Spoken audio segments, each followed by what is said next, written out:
ছোট্ট চুনো মাছের ঝাল, ছোট্ট ছোট্ট মাছের ঝাল আলু দিয়ে বানিয়েছি। খেতে কিন্তু খুবই অসাধারণ, আর ভাত দিয়ে খেতে কিন্তু জাস্ট জমে যাবে। তো নমস্কার বন্ধুরা, আমি আজকে চলে এলাম নতুন একটা রেসিপি। সেটা দেখতেই পাচ্ছ, ছোট ছোট মাছ। এটা কী মাছ আমার ঠিক জানা নেই। তো চুনো মাছ বলো বা অন্য কোনো যে কোনো ছোটো ছোটো যে মাছগুলো হয় সেটা দিয়ে রেসিপিটা বানিয়েছি।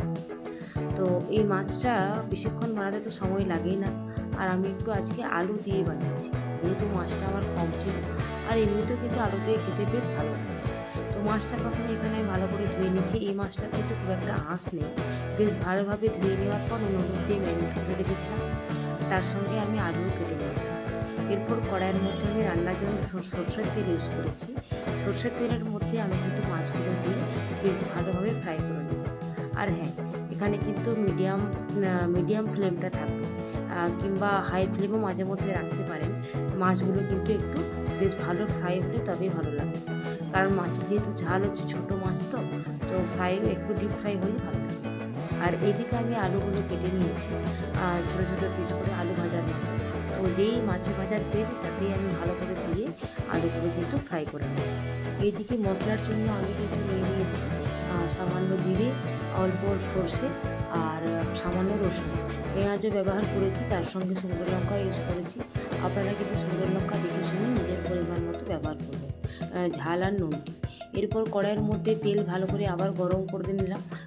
সর্ষের তেল একটু অল্প দিয়েছিলাম, কিন্তু তারপর আমি সামান্য দিয়ে দিলাম পেঁয়াজ আর কোচানো আর টমেটো কোচানো। এরপর মশলাটার মধ্যে আমি সামান্য হলুদ যোগ করে এখানে কড়াইয়ের মধ্যে দিয়ে দিলাম। এরপর অল্প সামান্য ফ্রাই করে নিলাম। ফ্রাই করার পর বাটির মধ্যে যে মশলা লেগেছিল সেই বাটি দেওয়া জলটা দিয়ে দিলাম।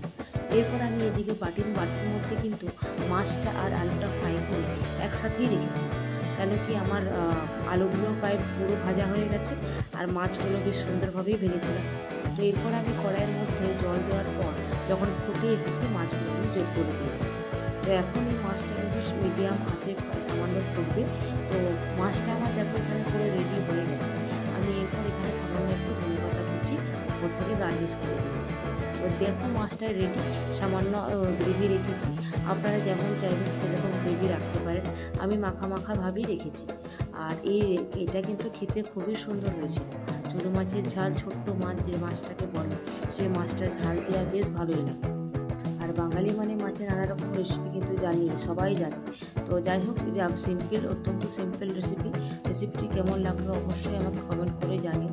আর আমার চ্যানেলটিকে সাবস্ক্রাইব করে আমার অবশ্যই পাশে দেবো। আর নিত্য নতুন ভিডিও আপডেট পাওয়ার জন্য আমার চ্যানেলটিকে কিন্তু সাবস্ক্রাইব করে দেবো।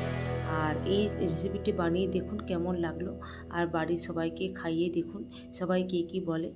আর আজকের মতো ধন্যবাদ, নমস্কার।